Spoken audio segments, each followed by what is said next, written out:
जो मैंने बताया था वॉल्यूमनाइज कर्व्स होते हैं वो किस मशीन से होंगे, इस वाली मशीन से, ठीक है। अब देखो जो ये है ना, इसमें ये क्या होता है, टॉन्ग, और ये क्या होता है, प्लेट, ठीक है। ये आपकी कर्व्स मशीन है, इसमें प्लेट भी रहती है और टॉन्ग भी रहता है। अब इसमें आपके अलग अलग का आता है। अगर आपको नॉर्मल बाउंस चाहिए तो एकदम पतला आएगा और शॉर्ट हेयर कवर करेगा, वो 16 आता है पतला, ठीक है। अगर आपको ज्यादा बाउंस चाहिए और लॉन्ग हेयर है तो आपका कौन सा आता है, MM28 और 32। ये दिख रहा है आपको, ये वाला बॉक्स, इसमें ये बहुत मोटा रहता है, ठीक है। लेकिन हमको कौन सा लेना है, हमेशा मीडियम साइज। मीडियम साइज में आपके 2 नंबर आते हैं, एक 22 आता है, एक 25 आता है, ठीक है।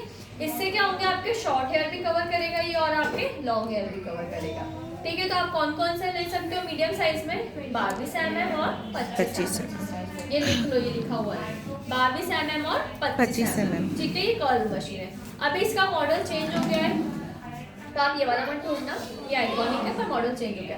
और जब भी आप कर्ल्स मशीन लोगे तो आप क्या चेक करोगे, इसका प्लेट, ठीक है। आपको हमेशा चेक करना है कि इसका प्लेट टाइट है या नहीं, क्योंकि क्या होता है, हेयर स्लिप होते हैं। अगर इसका प्लेट टाइट नहीं होता ना तो क्या होता है, हेयर स्लिप होते हैं। तो आपको जब भी आप मशीन लेने जाओगे ना, वहीं पे आप किसी के हेयर्स में 1 से 2 लेयर कर्ल करके देखोगे हमेशा। उसके बाद ही आप क्या करोगे, मशीन को परचेज करोगे, क्योंकि ये प्लेट बहुत जल्दी लूज हो जाती है। क्लियर है ये वाला। फिर नेक्स्ट आता है हमारा क्रिम्पर। देखिए ये बीपी ब्रॉन्सन का है आपका। जब भी क्रिम्पर लेंगे तो ये भी आपका, जैसे मैंने बताया, माइक्रो क्रिम्पिंग और एक होता है हार्ड क्रिम्पिंग। माइक्रो क्रिम्पिंग में क्या होगा, ये थोड़ा सा थिन होगा, थोड़ा सा पतला हो जाएगा, और हार्ड के लिए क्या हो जाएगा, थोड़ा सा थिक हो जाएगा, थोड़ा सा मोटा हो जाएगा। लेकिन हमको इसमें भी क्या करना है, मीडियम साइज लेना है, ताकि इससे माइक्रो भी हो जाए और हार्ड भी हो जाए, ठीक है। तो ये मीडियम साइज का है आपका बीपी ब्रॉन्सन, ये आप ले सकते हो। ये माइक्रो में भी काम होता है और हार्ड में भी काम होता है। कैसे करना है वो मैं प्रैक्टिकल में बता दूंगी। फिर है हमारा मैगी टोंग। देखो ये मैगी टोंग है। मैगी टोंग में क्या होता है, प्लेट नहीं होती, सिर्फ क्या है, टोंग है, टोंग ही रहता है, ठीक है। लेकिन मोटे से पतला टोंग नहीं लेना है आपको। कौन सा लेना है, जो इक्वल साइज का रहता है। ये जो दिख रहा है ना, इस साइज का रहेगा पूरा इक्वल, उसी साइज का आपको क्या करना है, लेना है पूरा। और थोड़ा सा लॉन्ग आता है वो, ये बहुत छोटा सा है और ये मोटे से पतला, ये नहीं लेंगे अपन। कौन सा लेंगे, लॉन्ग लेंगे, जो इतना छोटा लंबा आएगा, ठीक है। अब आते हैं हम स्ट्रेटनर पे। सबसे इम्पोर्टेंट क्या है हमारा, स्ट्रेटनर। आप वीडियो बना सकते हैं। देखिए सबसे इम्पोर्टेंट क्या होता है, हमारा स्ट्रेटनर होता है, ठीक है। स्ट्रेटनर में आपकी अलग अलग प्लेट आती है। ये ब्लैक प्लेट है, इसी में सिल्वर, रोज गोल्ड, रेड, बहुत अलग अलग कलर की आती है। अगर आपको टेम्पररी स्ट्रेटनिंग करना है तो आप कौन सी प्लेट यूज कर सकते हो, ब्लैक, ठीक है। लेकिन अगर आपको परमानेंट करना है, कैरेटिन स्मूथनिंग, परमानेंट स्ट्रेटनिंग, कुछ भी करना है परमानेंट वर्क, तो फिर आपका इस प्लेट से काम नहीं होगा। आपको कौन सी प्लेट लेना पड़ेगी, सिल्वर का टाइटेनियम शाइन लेना पड़ेगा, ठीक है।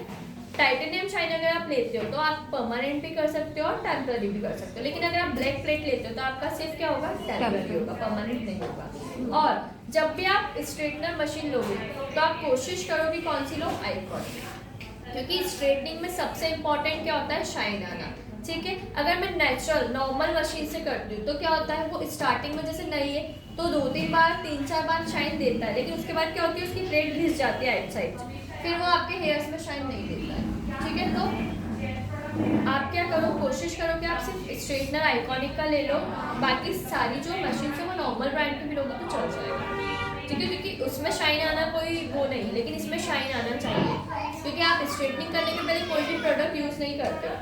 हीट प्रोटेक्टर करोगे तो करोगे, वरना वो भी नहीं करोगे। सारा जो खेल होता है वो काय का होता है, मशीन, ठीक है। तो आप कोशिश करना कि ये आप काय का ले लो, आइकॉनिक, ठीक है। जो पेन पैलेट होता है इसका क्या काम होता है, पता नहीं है, मैंने नहीं देखा, मेरे पास है अच्छा नहीं पता, अच्छा होगा, मैंने ट्राई नहीं किया, ठीक है। फिर आपका आता है वेव मशीन। देखो इससे क्या होता है, वेव मशीन, ये वेव है जो मैंने बीची वेव्स बताई थी वो इस मशीन से होते हैं, ठीक है। और ये कंपलसरी नहीं है लेना, हम मैगी का उसको ओपन करते तो भी वेव्स बन जाती है। आपको जो मशीन लेना कंपलसरी वो क्या क्या है, स्ट्रेटनर, क्रिम्पर। पर्स भी नहीं लोगे तो चल जाएगा, क्योंकि स्ट्रेटनर से हो जाते हैं पर्स। आप ये मशीन चलाना सिखाओगे, अच्छा कौन सा वेव मशीन? हाँ बाकी सब आता है। वो डेमो दो वैसे नहीं सिखाती हूँ, बाकी आप एक बार मेरे को याद दिलाते ना तो डेमो दे दूँगी बस। बाकी 3 चीज़ की प्रैक्टिस हुई होती है, बाकी वेव की नहीं हुई। बाकी सब आता है वेव में। ब्रश वाली स्ट्रेटनर